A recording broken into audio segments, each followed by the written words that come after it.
coming up on the Mindful Midlife Crisis. Let me tell you, Billy, so in the Midwest, in Minnesota, they're not really aware of Destin, Florida, and it is so picturesque, so beautiful.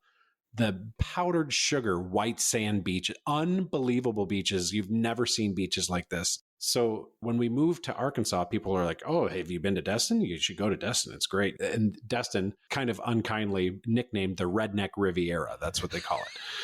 So we went there and we're like, oh my God, how is this not like the most absolute swamped tourist? Well, all you have to do is walk around for like 20 minutes in the shops and stores and you're like, oh, these people are fucking insane. These are maniacs. Everyone who lives here is crazy. And there goes our fan base in Destin, Florida.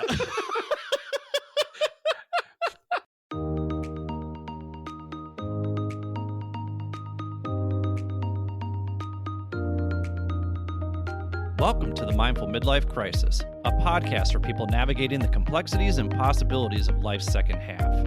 I'm your host, Billy Lahr, an educator, personal trainer, meditation teacher, and overthinker who talks to experts who specialize in social and emotional learning, mindfulness, physical and emotional wellness, cultural awareness, finances, communication, relationships, dating, and parenting, all in an effort to help us better reflect, learn, and grow so we can live a more purpose-filled life. Take a deep breath, embrace the present, and journey with me through the Mindful Midlife Crisis.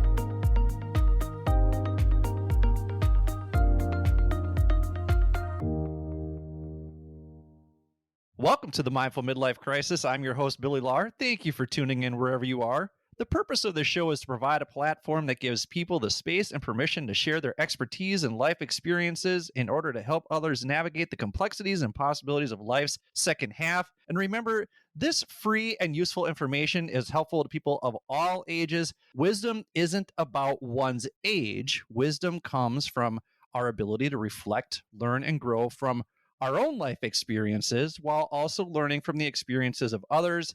And you just never know what life is going to throw at you. And there may be a story or two from these past episodes that help you be better prepared for the challenges you will face in life or that you're facing right now, whether those challenges be your emotional, mental, and or physical well-being, your relationships, parenting, your career, whatever curveballs life is throwing your way. Just know that you are not alone in your experience, and the conversations I'm having here are with people who have been there before or have done the research to help you navigate these situations with more awareness, openness, curiosity, and compassion so you can live a more purpose-filled life. So if you're looking for some ways to help you better navigate whatever you've got going on in your life from someone who's been through it before, check out some of the other episodes at www.mindfulmidlifecrisis.com or wherever you get your podcast.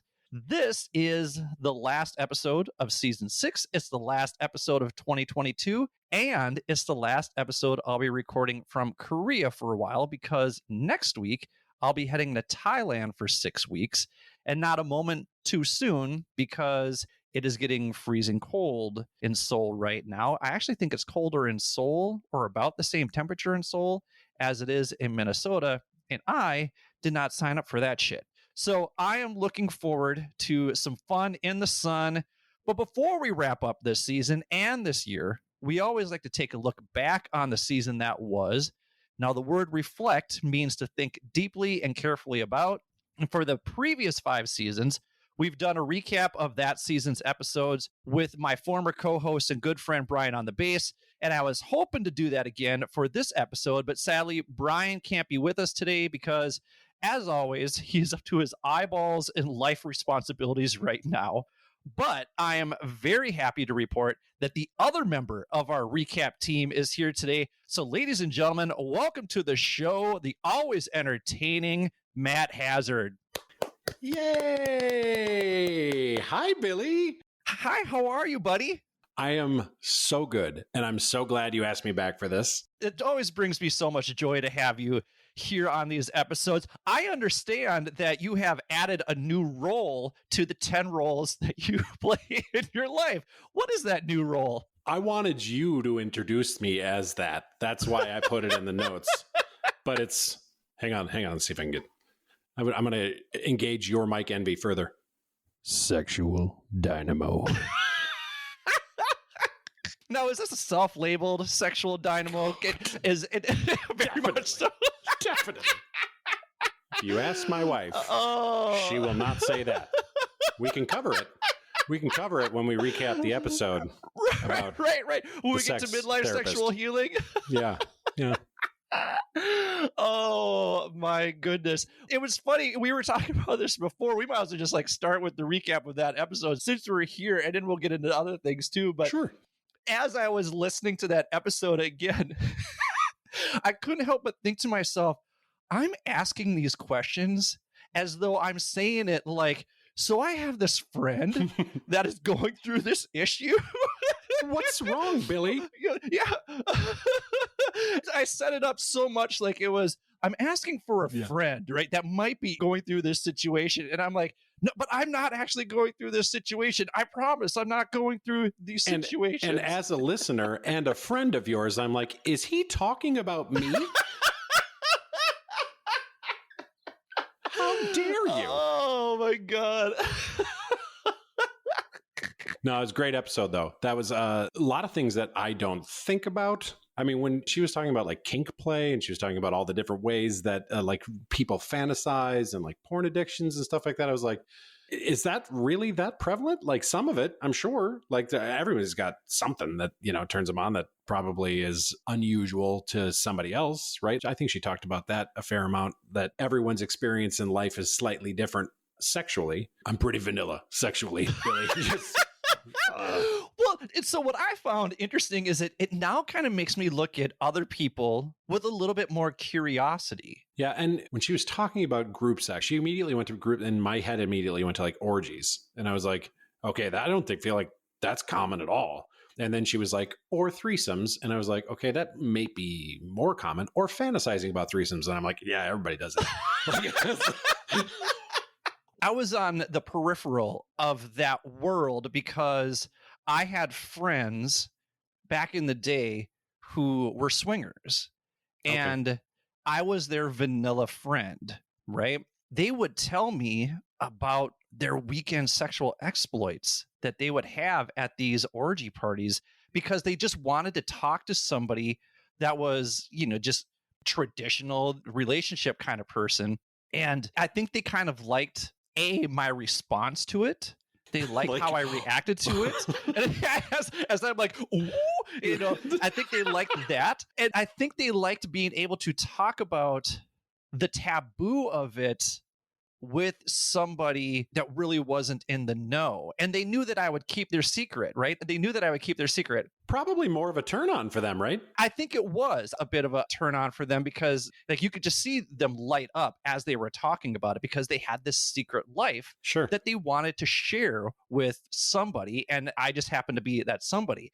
And what really cracked me up is one time they told me, so listen, if something were to happen to us, here's the code to the house. And you need to go into the bedroom, into the closet, into this space, and you need to remove all of that stuff that's in that space before my parents get there. And I'm like, now that I know the code to the house, what's to prevent me from going in and finding what's in there, right? I want to know. No, I never did that, but I was definitely curious about what sort of toys and what do you guys have in there? Or did they have tapes? If they had tapes, that kind of thing. I remember I met one of their swinger friends, and at the time, I didn't know that she knew that I knew, right? And so we were riding in a car together, just trying to make small talk, and then she says something to me about their group, and all of a sudden I'm like, how am I supposed to react to this? And she goes, don't worry, I know you're the vanilla. And I'm like, oh shit, these guys have been telling all their friends about their vanilla friend that they share all their sexual exploits with. So it was like I said, I was on the peripheral, but it was wild to hear these stories and that sort of thing. So I thought that was a very fun conversation to have with Kathy Saputo because it's interesting to kind of get a professional perspective on it because I think as we're talking about it, we revert back to junior high. Oh, yeah. Yeah, 100%. Well, junior high is a funny way of putting that because my sexual experience through senior high was essentially the same as it was through junior high. By yourself? Yeah, yeah, oh, yeah. And oh God, real shame that Brian's not here for this conversation, by the way. Oh, yes. Because in our 20s, Brian, the text chains that Brian would send out, it's like, are you even human? Like, what is... But I mean, in a beautiful way, in a beautiful Brian way. And, to transition, Brian epitomizes, the alpha male. And so when we talk about the mindful alpha male in episode 67 there with Pradeep Sangha, the complete man, I feel like Brian embodies the complete man. There's a lot of Brian that I wish I had. I agree. I'm the same way. Brian sent us a message. He explained why he can't be here. And as I was reading his message, I was like, I don't know if I could handle this situation. Yeah. The way that Brian is handling it. Brian is taking care of his family in a way that is so enviable and admirable all at the same time. Like he just encompasses the complete man. And there are aspects of what Brian brings to the show that I really miss because I kind of look at him as sort of this hero figure. So first of all, I don't want to air his, because it's his story to tell, but I have a pretty significant shared experience with some of what he's going through right now. So that really resonated with me when he shared that with us about not being able to be here today. The thing I've always thought about and that I've always envied about Brian is there are certain situations where I know I'm going to be great. There are certain things that I know I'm good at. There's certain things that I know that when I get to that situation, if I'm standing in front of a group of people and my job is to sing to them, I'm going to get you. But I feel like Brian feels like that in every room he walks into. Exactly. Yeah. And Brian's approach to this show is a lot like the way he plays bass in that he misses a lot.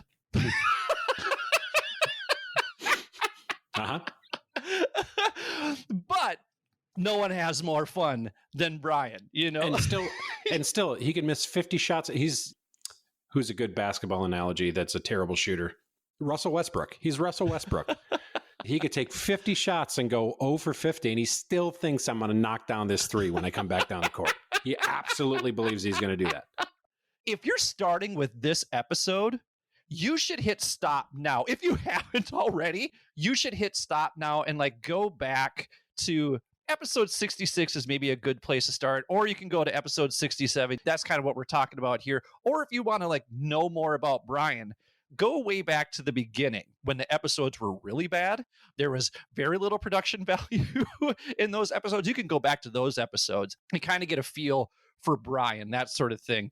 But Brian, I feel, embodies the complete man. The things that Pradeep Sangha was talking about, that is really a testament to who Brian is. And I'm glad I got to have that conversation with Pradeep because he filled that void from Brian's absence. And I like that. I guess I'm patting myself on the back here, but it was quite intentional for me to set up the first 3 episodes of interviews that I did with strong, mindful men because I took umbrage with the social media post that was made. And so I felt it was important to address that. Yeah. So Billy, bar none, my favorite episode of the show. Like 100%. And most valuable? No. Best insight? No. But my favorite, because you were a savage. The thing is, I tried to be measured in my response, and my whole approach to it was, Billy, I'm just going to ask questions. You were fucking seething under there. I could hear it. I could feel it. You know what? I think that's where my mindfulness practice comes in, right? Is that I'm able to respond as opposed to let my emotions allow me to react. And the thing is, genuinely, I would like to have a conversation with Chelsea Fagan about why would you think that that's appropriate? Not to turn this into a real Debbie Downer of an episode, but even though I didn't know who Steven Twitch Boss was, Yeah. on social media, it was clear this guy was loved, right? Oh, yeah. Absolutely loved. And I thought Mel Robbins had a really good response to how people were responding to it. And she equated like suicidal ideation and mental health to almost having brain cancer, in that it just infects and deteriorates your mind so much. And those are the kind of conversations that I want people to be having. I don't want people to be having less conversations about that. I don't want people to have fewer conversations around that. We need to be having more conversations around it. Do we need qualified people to have those conversations? Yes, and I don't know who the dude was in this video that Chelsea was dogging, right? And maybe he is a joker, but the things that he was saying sounded practical enough to me when it comes to managing our mental health. So why make a comment like no more men talking mental health on podcasts? That just reinforces the stigma and the shame when it comes to having that conversation. And it's the exact stigma and shame that you really have set out to battle with this. So it's like, I think it's really undercutting all of your efforts. Exactly what you're trying to do, what you're trying to build an audience to do, which is to let men and help men be more comfortable talking about their mental health. And then she might as well have said, quit being such a pussy. Like, right.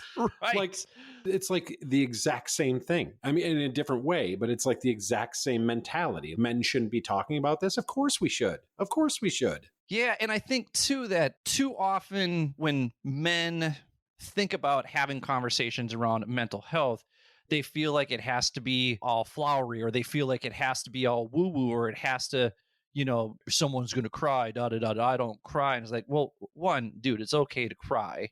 I cry all the time. Yeah, we'll get to that in a little bit too. But you can be a mindful alpha male like Pradeep Sangha, like Brian, and like Commander John McCaskill. And he's someone who hosts a podcast called Men Talking Mindfulness. Are we saying Commander John McCaskill has not earned the right to have a conversation around mental health? Something tells me Commander John McCaskill has earned the right to have a conversation around mental health. I completely agree. But, my immediate thought is that he'd be like, yeah, get out of here with that shit. Wouldn't even register to him. But she does have a big audience, right? So that's kind of the problem. Right. What I was seeing in the comments was things like, this is a problem because too many people are having these conversations without any real knowledge and experience, which I get. I understand that. But then let's get them in a space where they do have experts that can provide clarity around how to navigate mental health. And Commander John McCaskill is the perfect example of that, because if you're a dude and you're not open to, expressing yourself emotionally, don't you think a Navy SEAL is a good role model? There's a beacon right there. And that's why I felt it was so crucial to have someone like Commander John McCaskill on the show, because when you listen to his conversation, like you listen to us, you and I are kind of like we're all over the place. You listen to Commander McCaskill, that dude is so measured in his speech and so deliberate in his word choices. And I'm going through the same mindful teacher certification program that he is. And I want to connect with him to kind of compare our experiences.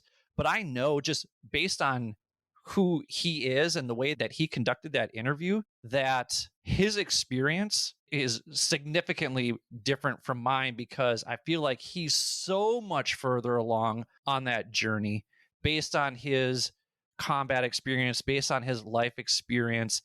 And that's what makes him outstanding at what he does with the Men Talking Mindfulness podcast and leading mindfulness for men. It was a really cool episode, man. How often do you get to talk to somebody like that? First of all, so very cool experience for you. And then, sitting on the periphery of that conversation, which is what I think podcasts always are. Like, you always feel like you're the third or fourth or however many people are in that room. You're like the additional person who doesn't actually have input, but gets to listen to that whole conversation. That's what I love about podcasts. And I really love that one because like anytime you get somebody with that kind of a life experience talking, it's like, I'll sit there for that. Right.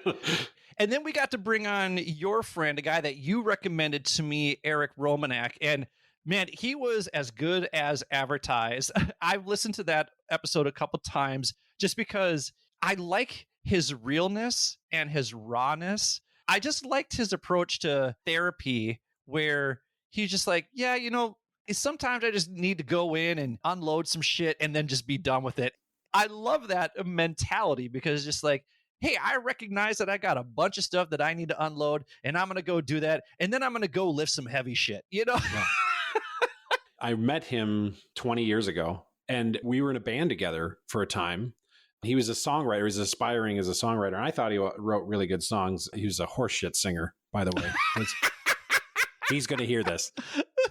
But it was one of those things where he had a lot of character and identity. He knew what he was. He knew what he wanted to do musically. And I was like this kind of just hammer of a vocalist and didn't really know who I was or what I wanted to do or how to win in front of a crowd. And between the two of us, neither of us were quite right for making music at the time, especially in an original band. But I really enjoyed our time together. It was kind of during the mess phase of his life where he's talking a lot about he had already lost the weight of being a heavy kid, but he was very involved with drugs and alcohol at the time, as you probably would be in your early 20s in a band, so we were briefly in each other's lives very intensely for 3 or 4 years. And then I haven't actually seen him in person in 15 years, but we follow each other on social media. I was really hoping that the video aspect of this podcast was going to happen sooner so that I could see his face because I don't get to see his face very much. But yeah, he's just a great human, really infectious, positive energy.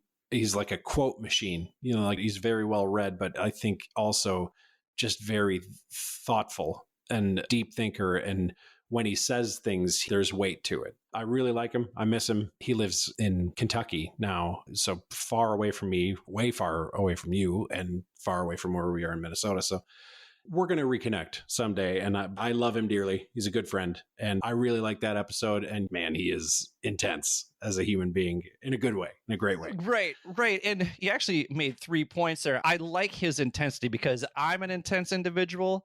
And I just liked his confidence and how secure he was in saying what he was going to say. I overanalyze things. He doesn't. He just says it, but he's not saying it necessarily for shock value. It's just he's pretty resolute in what he's saying. And I like when he calls himself a recovering piece of shit, right? Like, I like that he says he's a recovering because he had some trials and tribulations and he's reflected, he's learned, and he's grown and he's evolved from that. And if you're not doing that, if you're not continually evolving, then you're essentially dying faster, right? I mean, that's what he's trying to help people recognize is that if you're not evolving, if you're not growing because we're always decaying, then you're dying faster. So how do you live better? So I really like that.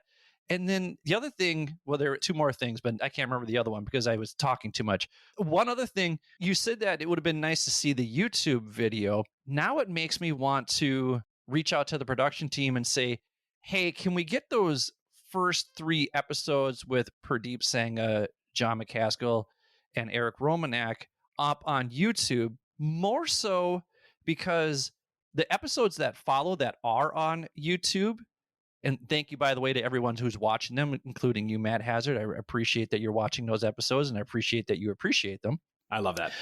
But I also think, as we look, you see Dr. Sri Walker, woman. You see Dr. Lena Haji, woman. You see Brooke Malik, woman. You see Anna Skender, woman. You see Kathy Staputo, woman. And then you see Jason Clausen tell a very emotional story.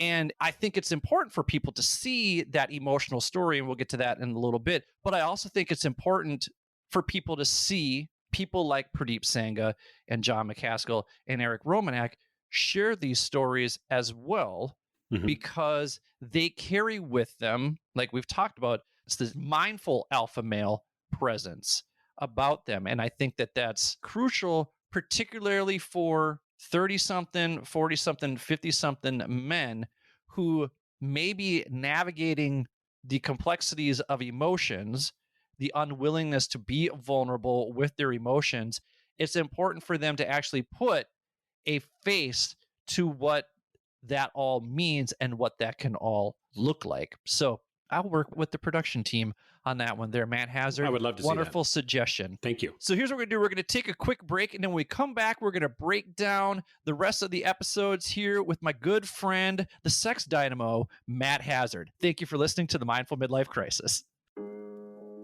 Thank you for listening to the Mindful Midlife Crisis. If you're enjoying what you've heard so far, please do me a favor and hit the subscribe button. Also, giving the show a quick 5-star review with a few kind words helps others find and benefit from this podcast just like you are. Finally, please spread the wealth of free knowledge and advice in this episode by sharing it with the people in your life who may find this information and my mission to help others live a more purpose-filled life valuable. My hope is that these conversations resonate with others and inspire people to live their best lives. Thanks again. And now, back to the show.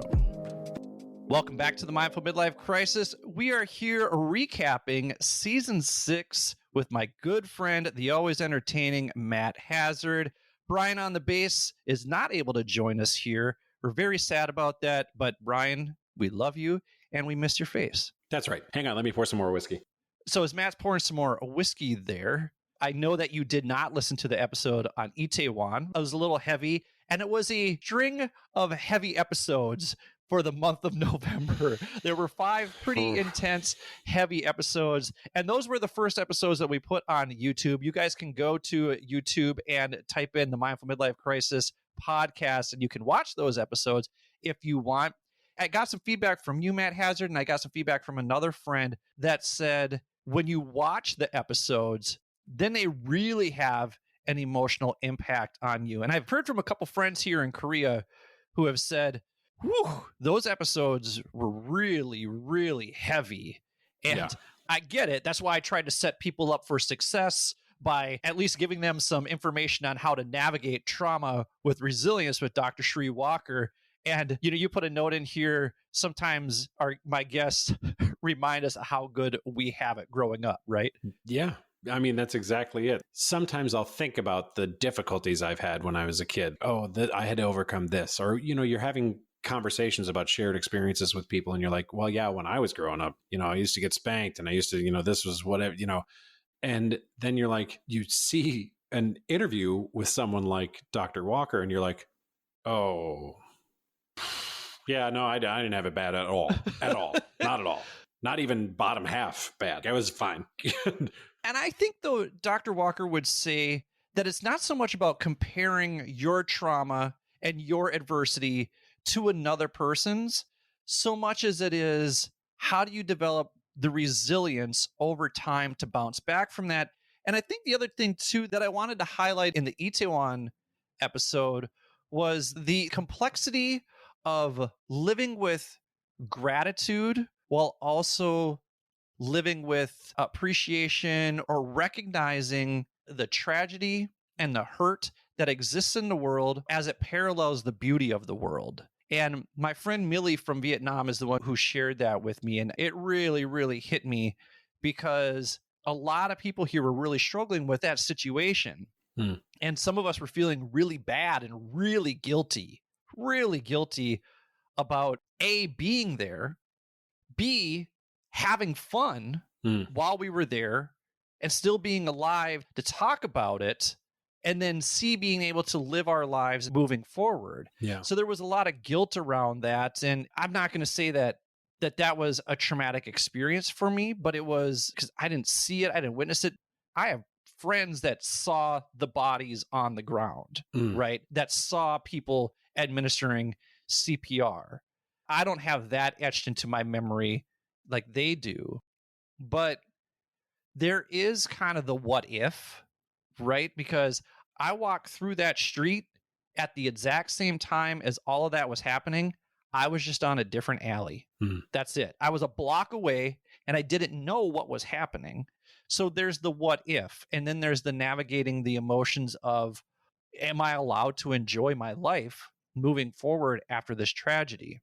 And I think that was a really crucial element to what Dr. Walker talked about in her episode, is that when we face adversity, when we face trauma, we must move forward with resilience and not compare our trauma and our adversity to other people in a way that says my situation is worse than theirs, or I shouldn't feel the way that I feel because of another person's situation. Rather, it's my situation. I'm going to move forward with it in the best way that I know how, using resilience. Yeah. Have you ever seen the film Tom Hanks called Bridge of Spies? I think it's him and Mark Rylance. And Mark Rylance plays a Russian spy. And there's a theme through the movie that's Tom Hanks keeps asking him, or people keep asking him in the show, like, aren't you worried? Like, what if we return you to Russia, what are they going to do to you? Or aren't you scared? Mark Rylance's character continuously through the movie, like 100 times goes, well, would it do any good? No. Empathy is super important, but are you helping anyone by making yourself miserable over someone else's experience, as tragic as it may be? Like, moving forward with your life is probably what they wish they could do and what they would want you to do. So I think that, God, it's a heavy situation. Obviously, it's hard not to be very empathetic in that situation, but does it do any good to just wallow in it? Well, there's that. But then at the same time, too, I think it's important for people to understand that the grieving process looks differently for everybody. Yeah. And then how do you help people move along that aren't moving along? So it's just guiding them very slowly and nurturing them through that grieving process. It almost feels like we need a course on grieving. Yeah. And I mean, we need a course on navigating a lot of emotions, right?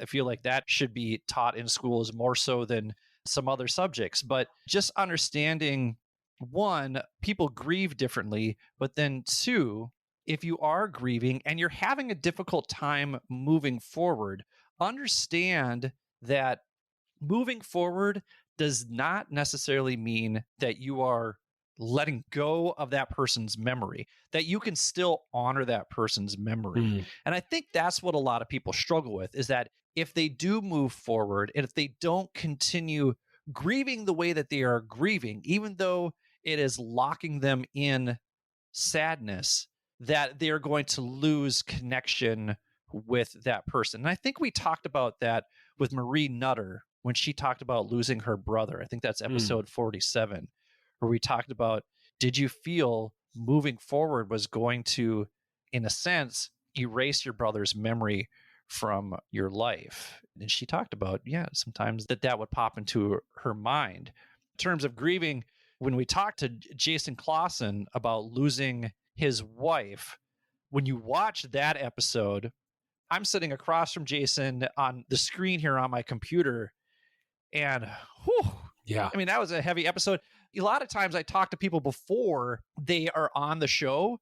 I cried talking to him before I even had him on the show, because when he hit me with that story about his kids saying, Dad, we want you to have a girlfriend, it just opened up the waterworks. Absolutely. Oh, it just hit me so much. The 50 times I cried in that episode, but one of them was when he was talking about people wanting to be helpful and being well-intentioned, going back to the grieving and how do you help someone who's grieving or help them move along with their life. And people are like, oh, if there's anything I can do, just let me know. Well, now you've just given me something else that I've got to do. I've got to tell you how to help me. It's just a nothing. You said it in the episode. I've said that 100 times or more to people. Like, oh, if there's anything I can do, you let me know if there's anything I can do. What? Why not just do something? Why not just take an action? Well, then on the other side of that, kind of like what I was trying to talk with Dr. Lena Haji is, then what if you're well-intentioned, but then you do the wrong thing, right? Or if you're well-intentioned, but you're mostly doing it so that you can say, well, I did something to help that person out, so now I feel better, right? Look how good I am. Yeah, that's the delicate line. That's why when I was talking to her, I wanted to talk about the fine line of acts of service, right? She would say, in her words, she's fucking fascinating, that lady. Like, so interesting. Like, I love that she swears. I love that she is an expert witness in criminal trials. Tell thousands of those stories. Come back every week. No other guests ever, just her. Tell those stories, whatever you can. I don't know what the rules are about what you can talk about from a trial that exists, but fascinating and really interesting. And apparently you have a mutual friend that also does that. Yes. And he just sent me an article the other day where he was the expert witness, where he did the evaluation of this guy who brutally stabbed some librarian because he thought that she had insulted him in some way, shape, or form. She was shushing him. She was... Right? He was too loud in the library. And God. It's just incredible, the articles that he sends me, because Florida's got some people, man. I mean, every state's got some people, but the articles that he sends me about Florida people and the crimes that they commit, it's something else. Let me tell you, Billy. So in the Midwest, in Minnesota, they're not really aware of Destin, Florida. Oh, yep. And that's in the Gulf Coast, to like kind of the Floribama shore for the people who are unaware. It's like very close to Alabama. And it is so picturesque, so beautiful. The powdered sugar white sand beach, unbelievable beaches. You've never seen beaches like this. I've been to Pensacola. Pensacola, it's like walking on powdered sugar. Yeah, so very similar. Very similar. It's actually just on the coastline. It's not far from it. So when we moved to Arkansas, people are like, oh, have you been to Destin? You should go to Destin. It's great. And Destin, kind of unkindly nicknamed the Redneck Riviera. That's what they call it. So we went there and we're like, oh my God, how is this not like the most absolute swamped tourist? Well, all you have to do is walk around for like 20 minutes in the shops and stores. And you're like, oh, these people are fucking insane. These are maniacs. Everyone who lives here is crazy. And there goes our fan base in Destin, Florida. Everyone who lives in Destin, Florida full time is an insane person.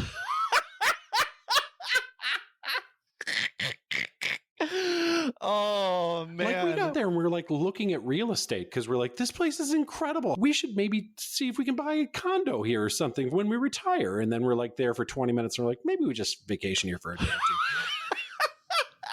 I want to live here. That's my Florida experience. Watch me beautifully transition here. Would you say that your experience there, you felt a little too foreign for Destin, but too foreign for home?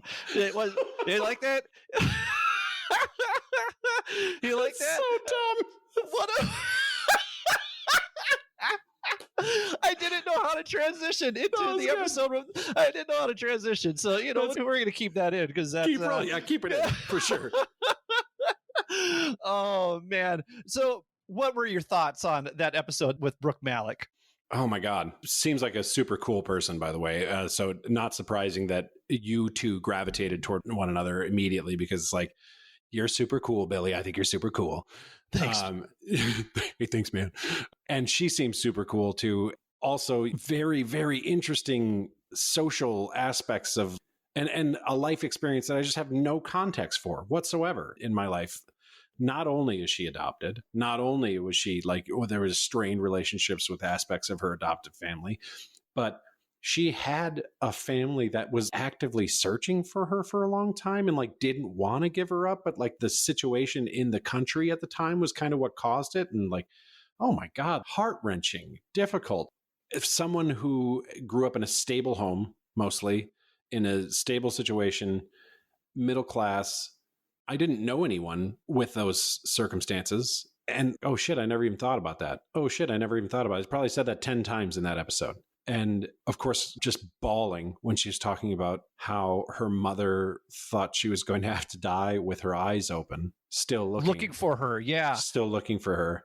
And now she knew she'd be at peace with her eyes closed when she goes. And it's like, holy shit. Yeah. So just to kind of give a little behind the scenes here, when we recorded that, Brooke was in the other room. So I was in one room at Kristen Brown's studio at Namasink. I was in one room. Brooke was in the other room. So then when I it transitioned into the segment break, and I was like, well, I need a minute. Yeah. So then I just took off my headphones and I went into the other room and I just gave her a hug. And I didn't know if the hug was more for her or for me. Yeah. I just like, I need to hold somebody. I needed a hug.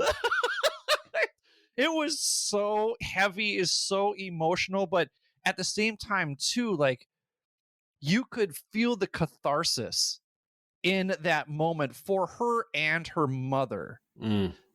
My friend Gretchen heard Brooke's story and is now going through the Me in Korea program so that she can experience Korea because she was adopted from there as well. And I said, what if you don't get reconnected with your family? And she said, it's not so much about that. It's I just want to go back and I want to see my home country. I want to see where I was born, that sort of thing. And that's really powerful. And I know that Gretchen won't put expectation on it in the way that it will maybe let her down. She's going to experience it fully. And if she does get reunited, or if she at least learns about her family, I think that'll be an added bonus to it as well.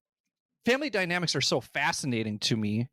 And I think, just transitioning here into the Beautifully Co-Parenting with Your Ex episode with Anna Skender, their family dynamic is not weird to me because that's my family dynamic. So none of that was weird to me. That's the relationship that I have with my ex. None of that is weird to me. And, granted, we don't have children.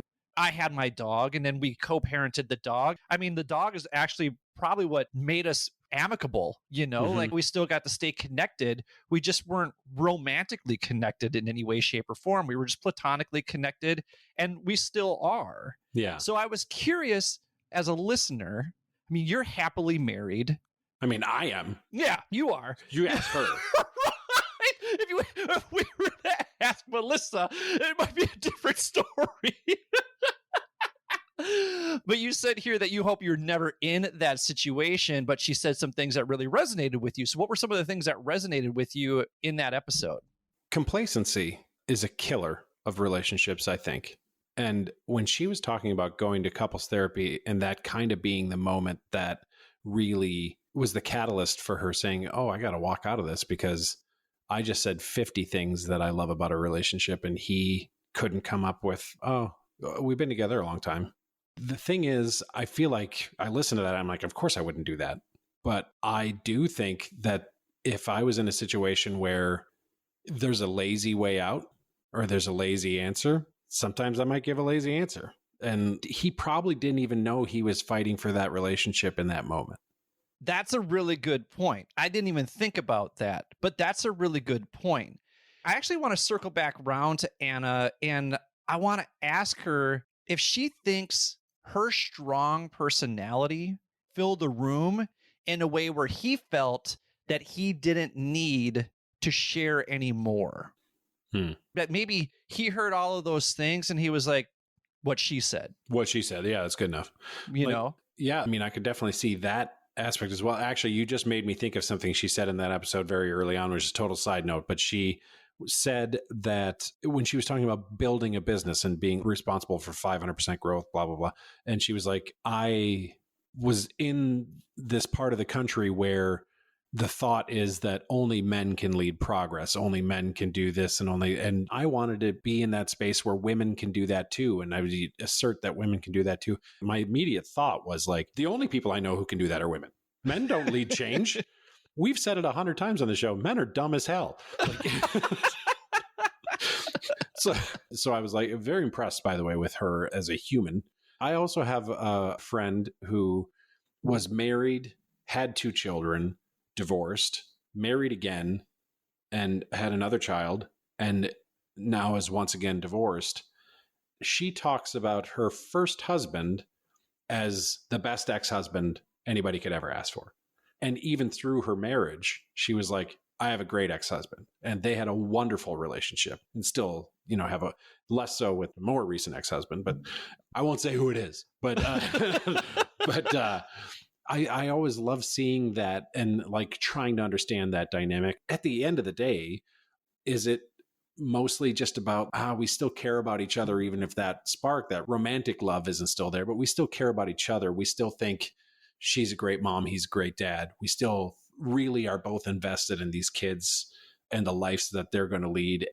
my wife and I, our conversations so many times are about like, what's best for our kids? How can we move their lives forward in a great way and give them the best chance to succeed and like perform at a high level and be well-rounded humans and caring and good humans. I don't think that changes just because your relationship with your spouse changes. So to be able to align on that with one another and push forward, I think it should be more common. And maybe it's not because of how much fire there can be in divorce, and in the ending of relationships or the completion of the chapter. I liked that part. Oh man, that was... When she shared that, I was like, oh, I love that analogy right there, because I think about, as someone who, I've never been married or anything like that, but what I think, yeah. Can you believe that? Like handsome, intelligent man like myself.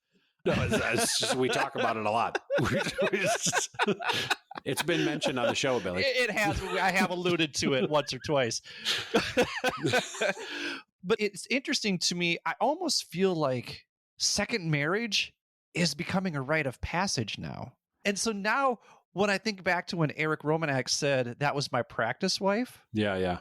How many people are in their practice marriage right now? Sure. Yeah. The tricky part, though, is that you usually have kids in your practice marriage. Yeah. Very fortunate in my situation where my wife had her practice marriage with no children and then settled on me for some reason. But so one of us has already had that practice marriage. So I'm just saying that was enough for both of us. Let's just not deal with that anymore. Right. Well, I imagine she loves you because you bring a lot of joy to her life. So once again, I seamlessly transition into another episode. I am good. I'm really good. But before we do that, we're going to take a quick break. And then when we come back, we will wrap up season 6 with the devastatingly handsome, the sex dynamo, the always entertaining Matt Hazard. Thank you for listening to the Mindful Midlife Crisis. Thank you for listening to the Mindful Midlife Crisis. New episodes come out every Wednesday to help you get over the midweek hump. If you'd like to contact me, or if you have suggestions about what you'd like to hear on the show, visit www.mindfulmidlifecrisis.com and click Contact Us. While you're there, don't forget to sign up for the newsletter to get free weekly meditations as well as free resources from our Reflect, Learn, Grow program. You can also click on the show notes for links to the articles and resources we reference throughout the show. If you want to check out my worldly adventures, follow me on Instagram at mindful_midlife_crisis. My hope is that my trials, tribulations, and successes will inspire you to take intentional action to live a more purpose-filled life. And while you're at it, remember to show yourself some love every now and then, too. Thanks again. And now, back to the show. Welcome back to the Mindful Midlife Crisis. We are wrapping up season 6 with our recap episode. We do this at the end of every single season. Normally, I'm always joined by my good friend Brian on the bass to do these season recaps with our friend Matt Hazard. Thank you so much for joining me, Matt Hazard. I appreciate that you could commit to being here today, unlike that piece of shit, Brian. Who is experiencing a lot in his life right now, but could not carve out the time to join us. What an asshole. I was actually just going to pile on more. I just beat him in fantasy in the playoffs. Suck it, Brian. Suck that shit.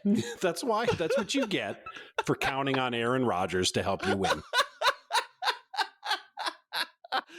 I think anytime we get the best of Brian, it brings us joy. Mm-hmm. And we're going to finish off here with just talking about this episode that I did, little solo episode. These are always awkward for me when I have to do these solo episodes, but I wanted to talk about how to live with more joy because I'm experiencing so much joy here in Seoul, South Korea. And it's really all about the connections that I've made. And I think about the connections that I have even back home and the magic of how you meet people.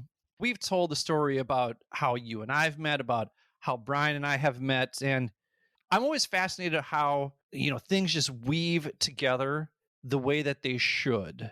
I'm not a big fan of the whole everything happens for a reason. I think that's something that's really shallow to say to somebody who's going through something. Oh my God. Horrible. Yeah, I think that that's something that as an individual, I should come to that conclusion. I don't need someone to tell me, well, everything happens for a reason.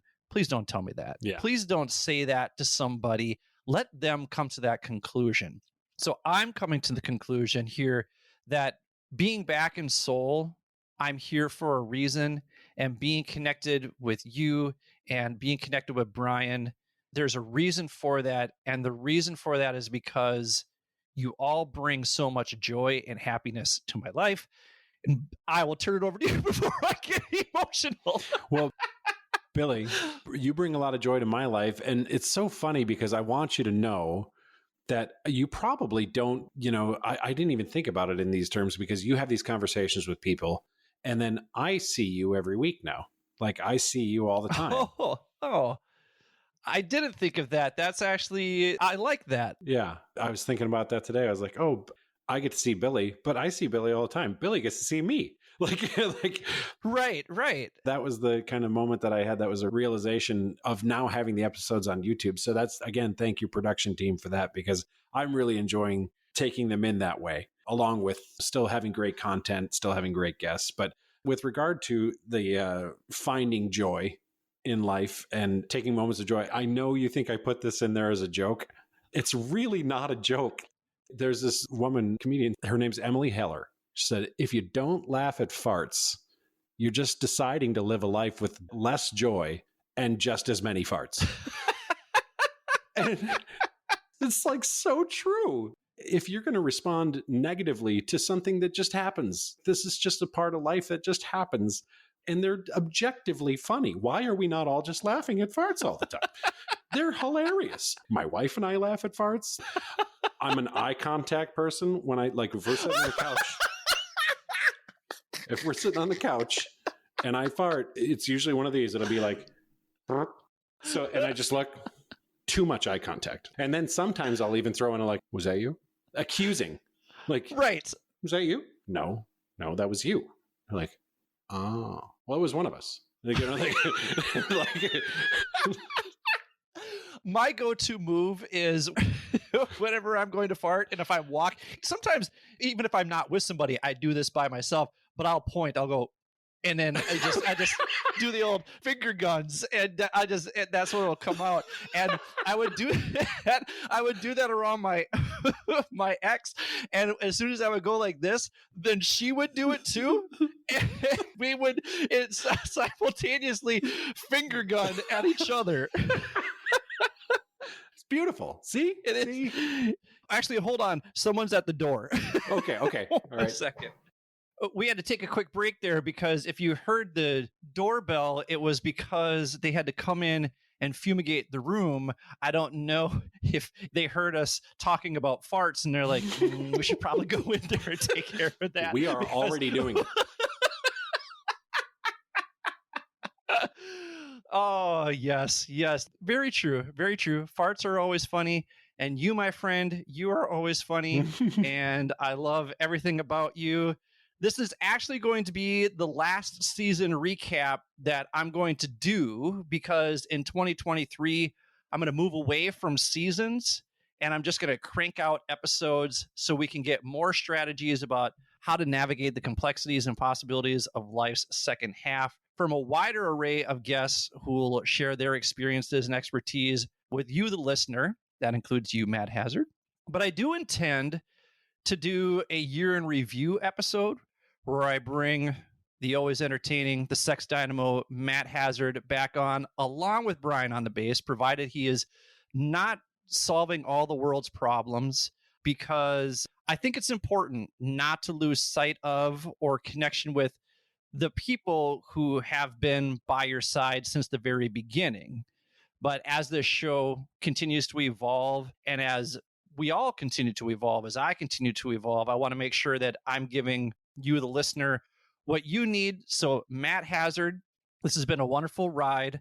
I love that you get to see me every week, and I want to make sure that I make an effort to continue seeing you because you have supported this show since the very beginning, and I want you to know how much I sincerely love you, and I want people to hear when guys say to another guy, I love you. Mhm. Because I just saw a statistic the other day where it said, like, they asked men, when was the last time you told another dude that you're close with that you love them? And there was another statistic about, the number of close friends that men have, and it's Mm. startlingly low. Mm. I just value so much the friendship that I have with you, the friendship that I have with Brian, the friendships that I have with other people around the world. And I sincerely hope that this show provides a little bit of insight that awakens a desire to want to reconnect with people or connect with new people. Because to me, those connections are what bring joy. When we talk about happiness is only real when shared, that's why I like sharing this podcast with all of you out there. And that's why I like including you on the show, Matt, because then we get to share in a lot of laughs. Mhm. And Brian, I want you to know how much I miss your face. I know you're not listening because you don't listen to the show. But this show does not exist without you. And I want you to know how much I love you as well. And I miss you both very much. And I'm looking forward to the day when we can all be together, saying stupid shit to each other, farting in each other's presence, just in the same room. I love you, buddy. I love you too. I love all of you listening. If you'd like to share your thoughts on this season's episode, be sure to look in the show notes for all of my contact information. You can email me at mindfulmidlifecrisis@gmail.com. Follow me and DM me on Instagram at mindful_midlife_crisis, or send a message through the contact page at www.mindfulmidlifecrisis.com. While you're there, feel free to sign up for the newsletter so you can get access to the free meditations I send out every Sunday. Don't forget to subscribe to the show wherever you get your podcast. If you're an Apple listener, leave us a 5-star review with a few kind words. And if you're a Spotify listener, click those 5 stars under the show art. Finally, remember that sharing is caring, and I would greatly appreciate it if you would share this podcast. Maybe not this episode. Don't start with this episode. But you can share your you can share your other favorite episodes with somebody in your life who may appreciate a little help navigating the complexities and possibilities of life's second half. So for my good friends, Matt Hazard and Brian on the bass, this is Billy. Thank you for listening to the Mindful Midlife Crisis. May you feel happy, healthy, and loved. Happy New Year, and take care, friends. Nice job, my friend. Thank you, bud. That was fun. That was a lot more fun without Brian. Oh, man. That dude. That dude sucks. Oh, God, I can't tell you how much I missed not having him fucking not paying attention in the side of the